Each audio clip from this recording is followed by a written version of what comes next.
నమస్కారం D news కి స్వాగతం. ముందుగా ఈనాటి ముఖ్య అంశాలు.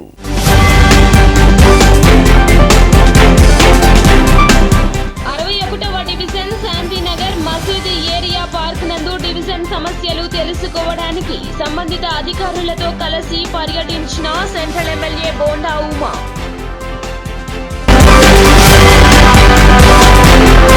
విజయవాడ నగరంలో సందడి చేసిన అలనాటి రామచంద్రుడు చిత్ర యూనిట్ అద్భుతవంతమైన ప్రేమ కావ్యాన్ని ఆగస్టు 2వ తేదీన ప్రేక్షకుల ముందుకు తీసుకురానున్నామని వెల్లడి. విజయవాడ సింగనగర్ ప్రాంతం నుండి రైల్వే స్టేషన్ కు వెళ్లే ప్రధాన రహదారిపై రోడ్డు ప్రమాదం. అతి వేగంతో వస్తున్న కారు అదుపు తప్పి డివైడర్ ను ఢీకొట్టగా ముగ్గురికి తీవ్ర గాయాలు కావడంతో ఆసుపత్రికి తరలింపు.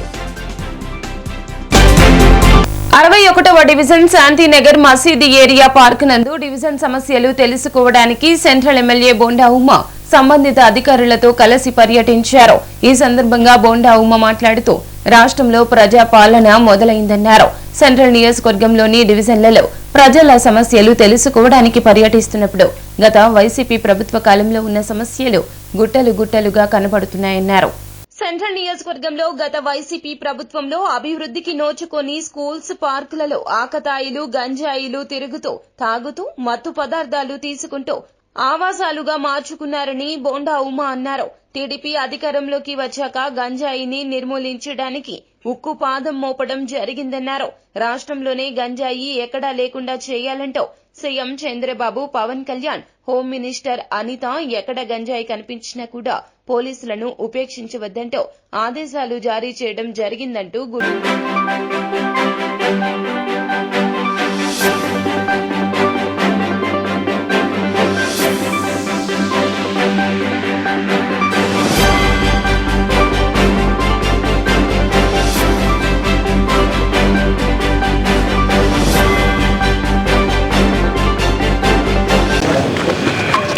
ఈరోజు రాష్ట్రంలో ప్రజా పరిపాలన మొదలైంది. ఎక్కడికి వెళ్ళినా, ఏ డివిజన్లో పర్యటించినా, నియోజకవర్గంలో పర్యటిస్తున్నప్పుడు సమస్యలు గుట్టలు గుట్టలుగా కనబడుతూ ఉన్నాయి. ఎక్కడికి వెళ్ళినా గంజాయి గుప్పు గుప్పమంటా ఉంది. ఆడవాళ్ళు భయపడిపోతూ ఉన్నారు. గత ప్రభుత్వ హయాంలో మరి కొందరు అధికార పార్టీ నాయకులే గంజాయికి కొమ్ము కాయటం వల్ల గంజాయి ఇంకా కంట్రోల్ కాలేదు. కంట్రోల్ చేయమని పోలీసు అధికారులకి ఆదేశాలు ఇచ్చాం. ఖచ్చితంగా ఈ ప్రభుత్వంలో గంజాయికి రాష్ట్రంలో చోట్లేదు, నియోజకవర్గంలో చోట్లేదు, ఏ డివిజన్లో కూడా చోట్లేదు. ఖచ్చితంగా గంజాయి వ్యాపారం చేసే వాళ్ళకి కానీ, గంజాయి పీల్చే వాళ్ళకి కానీ, గంజాయి ఉపయోగించే వాళ్ళకి కానీ గట్టిగా వార్నింగ్ ఇస్తూ ఉన్నాం. మీరు అనవసరంగా ఇబ్బందులు విజయవాడ నగరంలో అలనాటి రామచంద్రుడు చిత్ర యూనిట్ సందడి చేసింది. అద్భుతవంతమైన ప్రేమ కావ్యాన్ని ఆగస్టు 2వ తేదీన ప్రేక్షకుల ముందుకు తీసుకురానున్నట్లు ఈ చిత్రాన్ని తెలుగు రాష్ట్రాల ప్రజలు వీక్షించి ఆదరించాలని హీరో కృష్ణవంశీ కోరారు. బందర్ రోడ్లోని ఒక హోటల్లో ఏర్పాటు చేసిన విలేకరుల సమావేశంలో చిత్ర హీరో కృష్ణవంశీ మాట్లాడుతూ తెలుగులో తాను అలనాటి రామచంద్రుడు చిత్రంతో చిత్రసీమకు హీరోగా పరిచయం అవుతున్నట్లు తెలిపారు. దర్శకుడు ఆకాష్ ఈ చిత్రాన్ని ఒక అద్భుతవంతమైన ప్రేమ కావ్యంగా మలిచారన్నారు. ప్రతి సన్నివేశం ప్రేక్షకులను ఎంతగానో ఆకట్టుకునే విధంగా ఉంటుందన్నారు. ఈ చిత్రంలో సీనియర్ నటులు నటిస్తున్నారని, ఇప్పటికే విడుదలైన టీజర్, ట్రైలర్ కు ప్రేక్షకుల నుంచి విశేష స్పందన లభించడం సంతోషంగా ఉందన్నారు. ఆగస్టు 2వ తేదీన తెలుగు రాష్ట్రాల్లో చిత్రం విడుదల కానుందన్నారు. ఈ చిత్రాన్ని ప్రేక్షకులు ఆదరించాలన్నారు. ఈ చిత్రంలో పాటలు వినసొంపుగా ఉంటాయన్నారు. ప్రముఖ నిర్మాత దిల్ రాజు తమ చిత్రాన్ని రిలీజ్ చేయడం సంతోషంగా ఉందన్నారు. మా మూవీ వచ్చేసి అలనాటి రామచంద్రుడు. ఇది ఆగస్ట్ 2 రోజు రిలీజ్ అవుతుంది. ముందుగా ఏంటంటే మీరందరూ ఇక్కడికి వచ్చి మా మూవీని సపోర్ట్ చేసి ఈ జనంలోకి తీసుకెళ్తున్నందుకు మీ అందరికి ముందు థ్యాంక్ యూ సో మచ్. ఏమైనా లేట్ అయ్యి మిమ్మల్ని వెయిట్ చేపిస్తే ఐఎమ్ సారీ. పొద్దు నుంచి మన అమ్మవారి దర్శనం చేసేసుకొని 2 కాలేజీలు పూర్తి చేసుకొని వచ్చాము. రెస్పాన్స్ చాలా బాగుంది మా టీజర్కి ఇంకా ట్రైలర్కి. తప్పకుండా చూస్తారని ఆశిస్తున్నాము. అండ్ బెజవాడతో నాకు పర్సనల్ కనెక్షన్ ఉందని నేను ఎప్పటి నుంచి ఫీల్ అవుతుంటాను. ఒక 2 years బ్యాక్ అట్లా నేను ఊరికూరికి వచ్చేవాడిని. వచ్చి సాయంత్రం వరకు ఇక్కడ ఉండి వెళ్ళేవాడిని నేను. అందరికీ నమస్కారం అండి. మీడియా మిత్రులందరూ మీరు ఇక్కడికి వచ్చినందుకు థ్యాంక్ యూ సో మచ్. మా సినిమా పేరు అలనాటి రామచంద్రుడు. ఆగస్ట్ 2న రిలీజ్ అవుతుంది. నా పేరు కృష్ణవంశీ అండి. ఇది నా మొదటి సినిమా హీరోగా. మా డైరెక్టర్ గారు ఆకాష్ గారు, ఎస్ మా కోస్టార్ మోక్ష గారు, మా క్యారెక్టర్ ఆర్టిస్ట్ దివ్యశ్రీ గారు అండ్ స్నేహ గారు అండ్ దివ్యశ్రీ గారు. మా టీం అందరం కొత్త వాళ్ళం అండి టీంలో. బేసిక్లీ ఎస్విసి రిలీజ్ జరుగుతుంది. అంటే దిల్ రాజు గారు మా సినిమాకి సపోర్ట్ చేయడం జరుగుతుంది. నేను తెలుగు అమ్మాయి కాదు, బెంగాలీ అమ్మాయి. But to be very frank, to be very honest, చిన్నప్పటి నుంచి I think I had a dream that I will become a Telugu. One day I'll become a Telugu. I work in Telugu movies, Telugu film industry. చాలా ఇష్టం పెద్ద hero. And ఇది ఇప్పుడు one of the biggest industry in India. It is representing India internationally. So we have seen the rise of Telugu cinema from the very 70s. Commercial films unte Telugu cinema. But in this generation also we have seen how the new product, how the Telugu people, Telugu audience, they love good stories, family stories also. So they are supporting Baby. We have seen how that completely it's a new faces. They supported Baby. So there are a lot of color photo, there are a lot of good content driven works kuda Telugu audience, Telugu media. రాముడు అనేవాడు చాలా honest person, చాలా నీతి నిజాయితీగా హానెస్ట్గా ఉండే person. అలాంటి రాముడు character తీసుకొని ఇందులో రాముడు అబద్ధం ఆడితే ఏంటి, సీతతో ఎప్పుడు అబద్ధం ఆడలేదు రాముడు ఇప్పటివరకు. సో అలాంటి రాముడు ఒక అబద్ధం ఆడితే ఏంటి అనే క్యారెక్టరేషన్ తీసుకొని ఈ కథ అల్లడం జరిగింది. అది రేపు మీరు థియేటర్లో చూసి మీకు అందరికి కనెక్ట్ అవుతాయని నేను అనుకుంటున్నాను. అది చాలా కొత్త పాయింట్ అని నేను నమ్ముతున్నాను. ఫిల్మ్స్లో చేసినంత ఈజీ కాదు మూవీస్లో చేయడం. బేసిక్గా అక్కడ మనకు నచ్చినట్టు డైరెక్టర్ని కన్విన్స్ చేయొచ్చు, ఏదైనా చేయొచ్చు, మనకు నచ్చినట్టు రోల్ మార్చుకోవచ్చు. బట్ మూవీకి వచ్చేసరికి అలా కాదు కదా. డైరెక్టర్ గారికి ఏది కావాలంటే అలానే చేయాలి, వాళ్ళు ఎంతవరకు చేయమంటే అంతవరకే చేయాలి. బట్ ఇప్పటివరకు ప్రమోట్ చేస్తున్నాం అండ్ చాలా హ్యాపీగా అనిపిస్తుంది. అందరిలాగా షార్ట్ ఫిలిమ్స్ యూట్యూబ్ నేను చేయకపోయినా నేను sudden actress I been introduce through Rajavaru Rani గారు యాజ్ గీత. డైరెక్టర్ సార్ నా సినిమాలు అన్నీ చూసి you can act very naturally, ఈ క్యారెక్టర్కి మీరు మాత్రమే సూట్ అవుతారని తీసుకున్నారు. చాలా హ్యాపీగా ఉంది. This is my Vijayawada Singh Nagar ప్రాంతం నుండి రైల్వే స్టేషన్ కు వెళ్లే ప్రధాన రహదారిపై రోడ్డు ప్రమాదం సంభవించింది. ఈ ప్రమాదంలో అతి వేగంగా వస్తున్న కారు అదుపు తప్పి డివైడర్ ను ఢీకొట్టింది. కారులో ప్రయాణిస్తున్న ముగ్గురికి తీవ్ర గాయాలు కావడంతో స్థానికులు వారిని ఆసుపత్రికి తరలించారు. ఘటనలో కారు ముందు భాగం పూర్తిగా ధ్వంసమయ్యింది. ఈ ఘటనపై పోలీసులు దర్యాప్తు చేస్తున్నారు. ఎన్టీఆర్ జిల్లాకు జాయింట్ కలెక్టర్ గా రావడం చాలా ఆనందంగా ఉందని జిల్లా కలెక్టర్ నేతృత్వంలో జిల్లా సమగ్రాభివృద్ధికి కృషి చేయనున్నట్లు నూతన joint collector doctor Nidhi Meena వెల్లడించారు. కార్యాలయంలో నూతన జాయింట్ కలెక్టర్గా డాక్టర్ నిధి మీనా బాధ్యతలు స్వీకరించారు. ఈ సందర్భంగా నిధి మీనా మాట్లాడుతూ కీలకమైన ఎన్టీఆర్ జిల్లా జాయింట్ కలెక్టర్గా విధులు నిర్వర్తించే అవకాశం వచ్చినందుకు ఆనందంగా ఉందని, జిల్లా అధికార యంత్రాంగంతో పటిష్ట సమన్వయంతో పనిచేసి రాష్ట్ర ప్రభుత్వ సంక్షేమం, అభివృద్ధి కార్యక్రమాల అమల్లో జిల్లాను ముందు వరుసలో నిలిపేందుకు కృషి చేయనున్నట్లు పేర్కొన్నారు. 2019 బ్యాచ్కు చెందిన నిధి మీనా గతంలో తెనాలి సబ్ కలెక్టర్గా, mid day meals, schools sanitation డైరెక్టర్గా, వయోజన విద్య డైరెక్టర్గా పనిచేశారు. నూతన జాయింట్ కలెక్టర్కు DRO V Srinivasarao, Vijayawada RDO BH Bhavani Shankar, జిల్లా పౌర సరఫరాల DM G Venkateswarlu, DSO G Mohanbabu, collectorate AO CH Nagalakshmi, DIP ROU Surendranath, DPRO SV Mohanarao, additional PRO K Ravi, AV supervisor VV Prasad తదితరులు శుభాకాంక్షలు తెలియజేశారు. అందరికీ నమస్కారం. I'm doctor Nidhi Meena. నేను 2019 బ్యాచ్ ఐఎస్ ఆఫీసర్. ఈరోజు నేను joint collector NTR post join చేస్తున్నాను.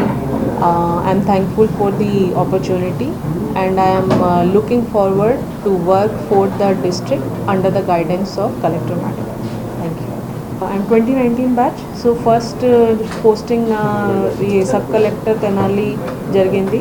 Tarvata nenu 2 years kosam ee education department lo pani chesaను. ఎన్టీఆర్ జిల్లాకు రావడం ఎలా అనిపిస్తుంది మేడం? ఎన్టీఆర్ జిల్లాకు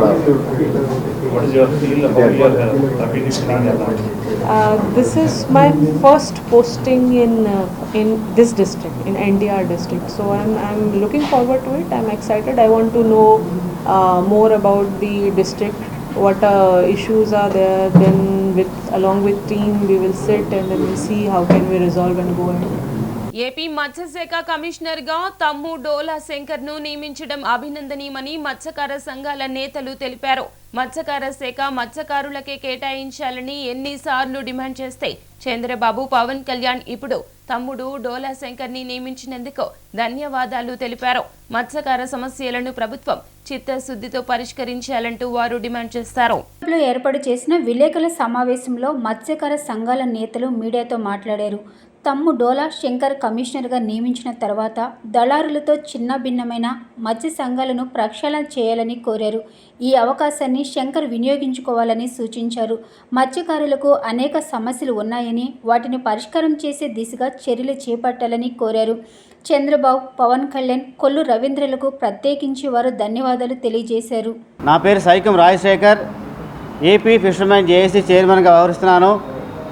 నాతో పాటు రాష్ట్రంలో వివిధ జిల్లాల్లో ఉన్న మత్స్యకార కుల పెద్దలు కూడా ఈ కార్యక్రమం వీచేస్తున్నారు.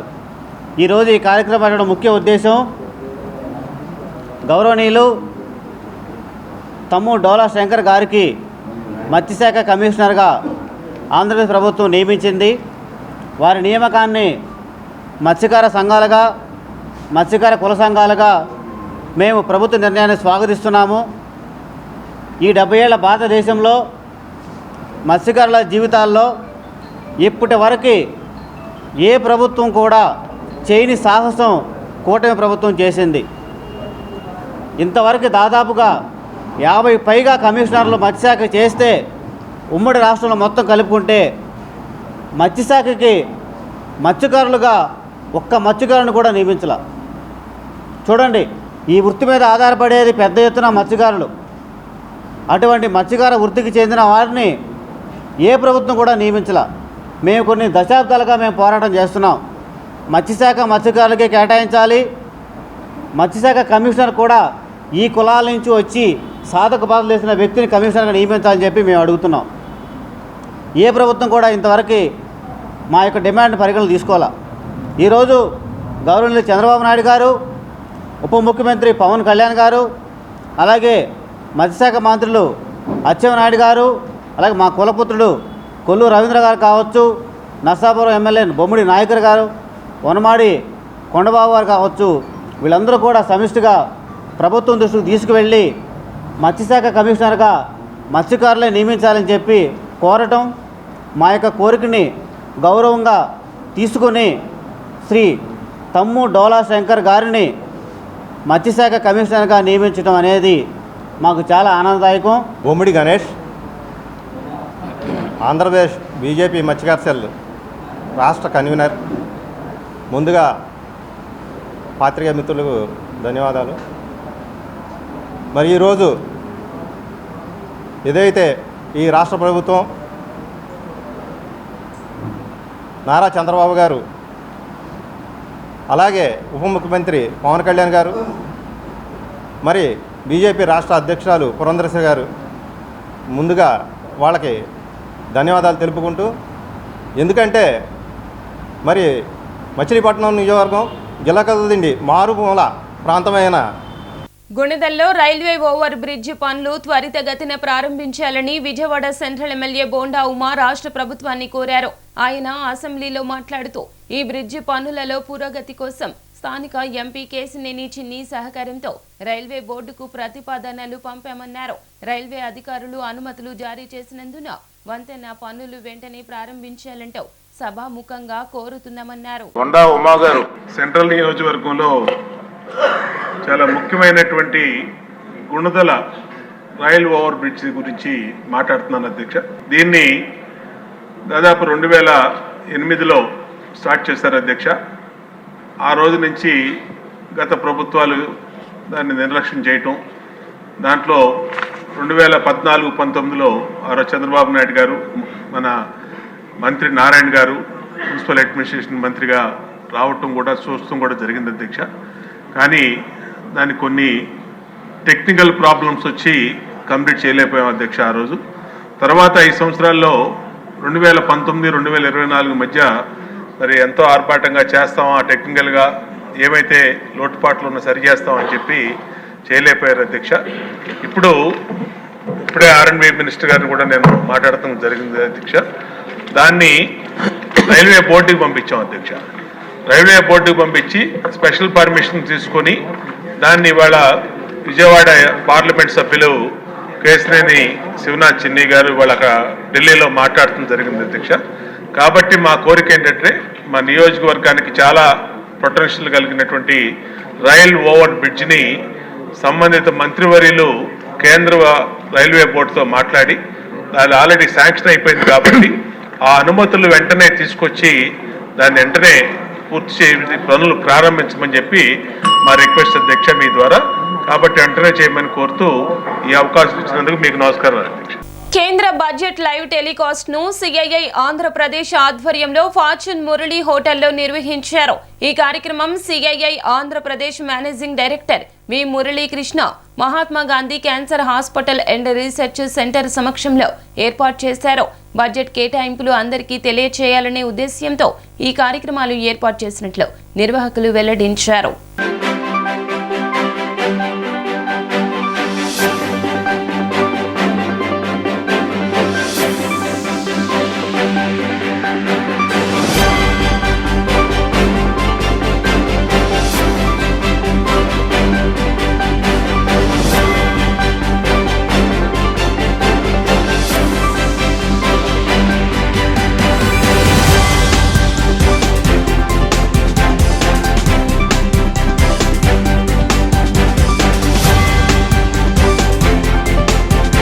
One of the largest industry bodies in India.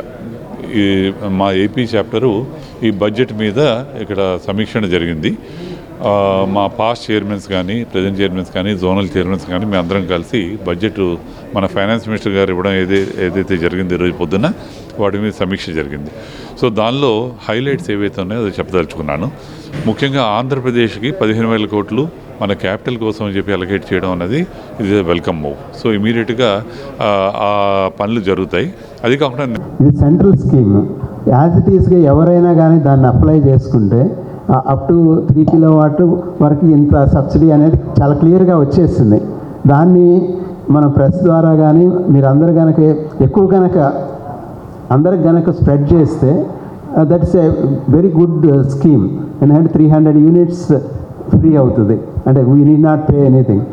Save చేయడమే కాకుండా ఎన్వైర్న్మెంట్కి కూడా మంచిది కాబట్టి so this has to be encouraged. And state government central గవర్నమెంట్తో కలిసి యాక్చువల్గా CII is working with the state government and central government to encourage and actually facilitate people to use this opportunity so that already Andhra Pradesh is from industry perspective we would like to say that manaku industry ki em kavali growth avvadaniki jobs create cheyadaniki migitha part I think political system ku vadiledam better emo ఏమంటే ఇవన్నీ కూడా sensitive issues from that. ఇప్పుడు మనం చూడాల్సింది ఏంటంటే ఆ 7 జిల్లాలకు మంచి ప్యాకేజ్ లాగా సపోర్ట్ ఇస్తుంటే ఇండస్ట్రియల్ డెవలప్మెంట్ అవుతుంది, జాబ్స్ క్రియేట్ అవుతాయి. కేంద్ర బడ్జెట్ లో రాష్ట్రానికి కేటాయించిన నిధులపై ఏపీసీసీ చీఫ్ షర్మిల ఫైర్ అయ్యారు.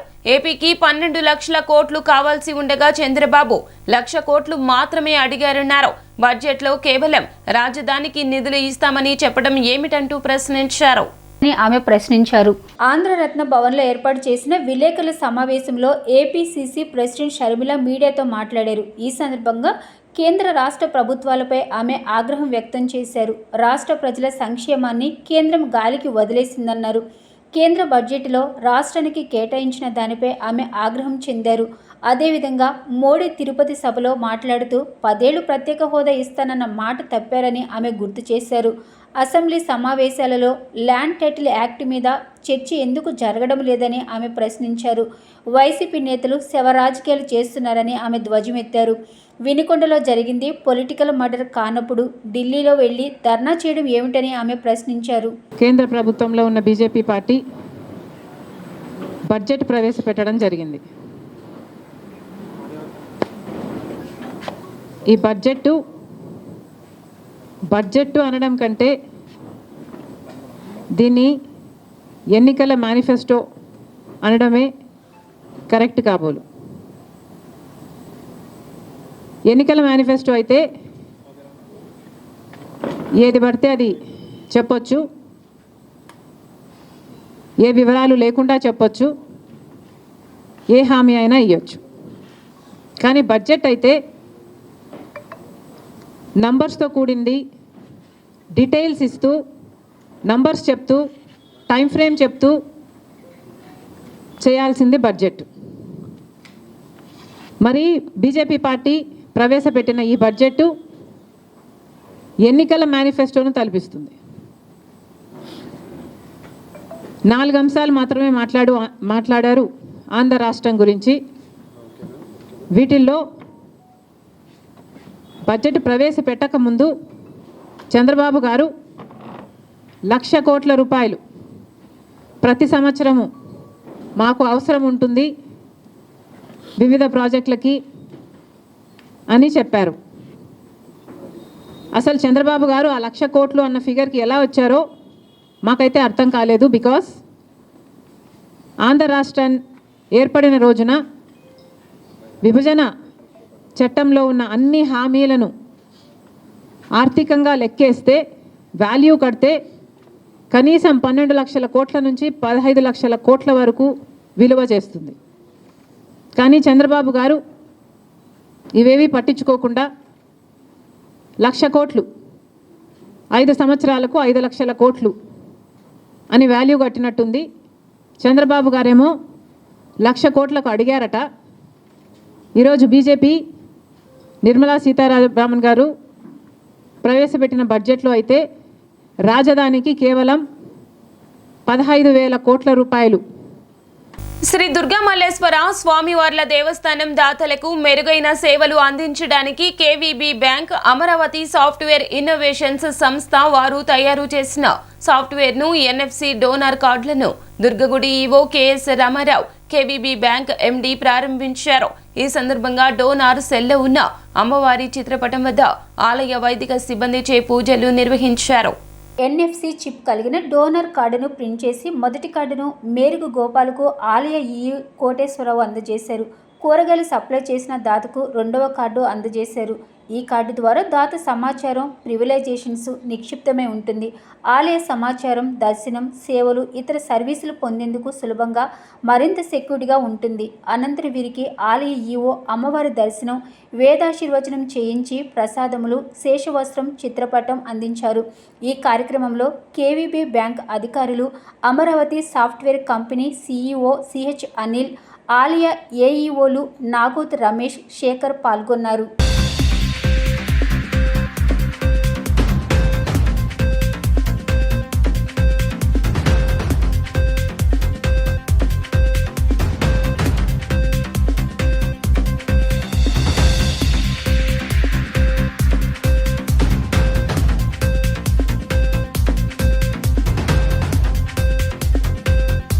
నేను రమేష్ బాబు, కరూర్ వైశ్య బ్యాంక్ మేనేజింగ్ డైరెక్టర్ని.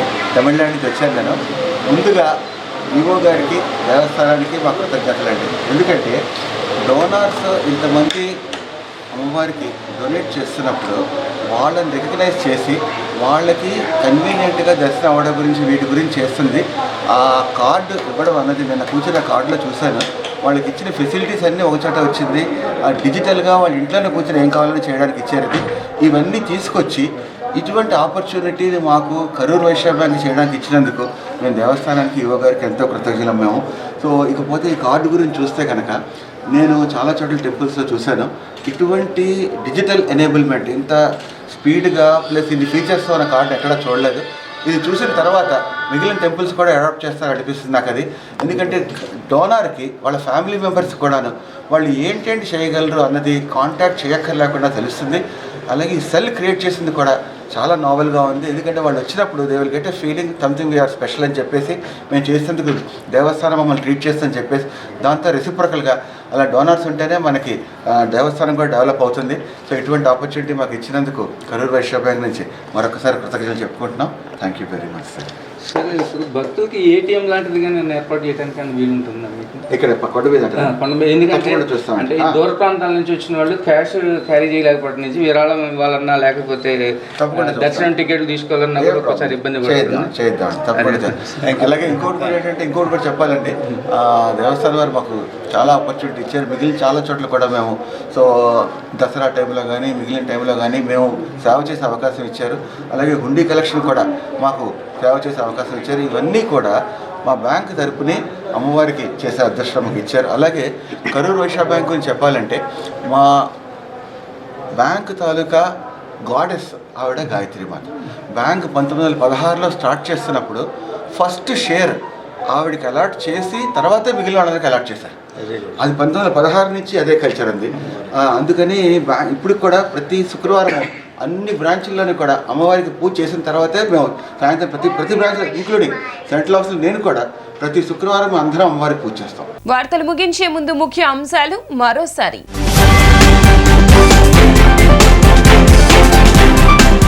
61వ డివిజన్ శాంతినగర్ మసీదు ఏరియా పార్క్ నందు డివిజన్ సమస్యలు తెలుసుకోవడానికి సంబంధిత అధికారులతో కలిసి పర్యటించిన సెంట్రల్ ఎమ్మెల్యే బోండా ఉమా.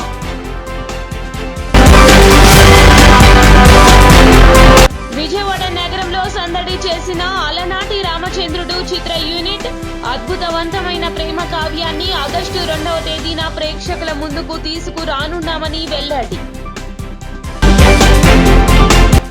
విజయవాడ సింగనగర్ ప్రాంతం నుండి రైల్వే స్టేషన్ కు వెళ్లే ప్రధాన రహదారిపై రోడ్డు ప్రమాదం. అతి వేగంతో వస్తున్న కారు అదుపు తప్పి డివైడర్ ను ఢీకొట్టగా 3కి తీవ్ర గాయాలు కావడంతో ఆసుపత్రికి తరలింపు. డి న్యూస్ సమాప్తం. నమస్కారం.